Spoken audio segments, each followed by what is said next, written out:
పరాభవనామ సంవత్సరంలో తులారాశిలో జన్మించినటువంటి వారికి ఆదాయం 5, వ్యయం 14, రాజ్యపూజ్యం 6, అవమానం 3.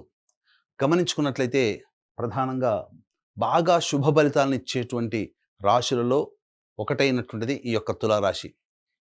నిజంగా చెప్పాలంటే అదృష్టం తోడై ఉన్నటువంటి రాశుల్లో ఈ యొక్క సంబంధించినటువంటి తులారాశి ఒకటే అని చెప్పవచ్చు.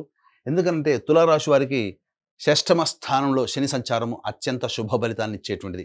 ఈ సంవత్సరం అంతా కూడాను శని అత్యంత రాజయోగప్రదుడుగా మారబోతున్నాడు. అన్ని విధాలుగా సహాయ సహకారాలు, ఏ పని చేసినా ఆ పనులలో విజయం అనేటువంటిది వీళ్ళ సొంతం అని చెప్పవచ్చు. ఇక రాహు కూడాను పంచమ స్థానంలో సాధారణమైనటువంటి మిశ్రమ ఫలితాన్ని ఇస్తాడు కాబట్టి పెద్దగా ఇబ్బంది పెట్టేటువంటి గ్రహం కూడా కాదు.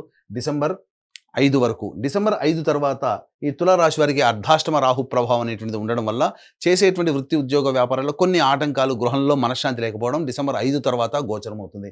ఇక కేతువు కూడా డిసెంబర్ 5 వరకు 11వ స్థానంలో స్థితి పొందినటువంటి కారణం చేత అన్ని విధాలుగా మంచి సహాయ సహకారాలు ఈ కేతు గ్రహం కూడా ఉండడం. అంతేకాకుండా నవమ స్థానంలో ఈ యొక్క సంబంధించినటువంటి గురుగ్రహము మే 31వ తారీఖు వరకు సంచారం చేస్తున్నటువంటి ఈ కారణం చేత ఈ యొక్క తులారాశిలో జన్మించినటువంటి వాళ్ళు ప్రధానమైనటువంటి గ్రహాలు అన్నీ కూడా అనుకూలంగా ఉన్నటువంటి ఈ కారణం చేత ప్రధానంగా కుజ సంచారం కూడా అప్పుడు చాలా అద్భుతంగా ఉంటుంది ఏప్రిల్ అండ్ మే నెలలో.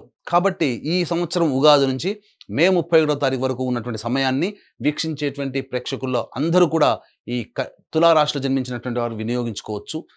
ఏ పని చేపట్టాలన్నా, కొత్త వ్యాపారం కావచ్చు, వ్యాపార విస్తరణ కావచ్చు, కొత్త కొత్త ప్రణాళికలు రూపొందించుకోవాలన్నా ఈ సమయం చాలా అనుకూలం కాబట్టి మే 31వ తారీఖు వరకు అన్ని గ్రహాలు అనుకూలంగా ఉండబోతున్నాయి. కాబట్టి ఆలస్యం చేయకుండా మీ ఆలోచన ఎప్పుడు వస్తే అప్పుడే వెంబడే ప్రయత్నం చేసి చూడండి. చక్కని శుభ ఫలితాలు పొందుతారు.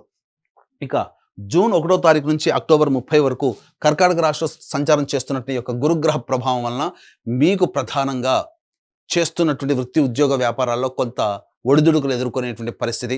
ఉద్యోగస్తులకైతే సాటి ఉద్యోగస్తులు సహాయ సహకారాలు అందించకపోవడం, పెద్దల యొక్క ఆగ్రహానికి గురవ్వడం, అంతేకాకుండా ఉద్యోగాలు మాని వేరే ఉద్యోగాలకి రావాల్సినటువంటి పరిస్థితి ఏర్పడడం అనేటువంటిది కలుగుతుంది. కాబట్టి ఇటువంటి సమయంలో పెద్దల సలహాలు సూచనలు పాటిస్తూ సహాయ సహకారాలు కనుక ఉన్నట్లయితే అన్ని విధాలుగా మీరు ఈ సమయంలో కూడాను యోగదాయకంగా ఉంటారు. ఇక అక్టోబర్ 31వ తారీఖు నుంచి జనవరి 24వ తారీఖు వరకు సింహరాశిలో సంచారం చేస్తున్నటువంటి గురుగ్రహ ప్రభావం మళ్ళీ మే 31వ తారీఖు వరకు ఎటువంటి యోగ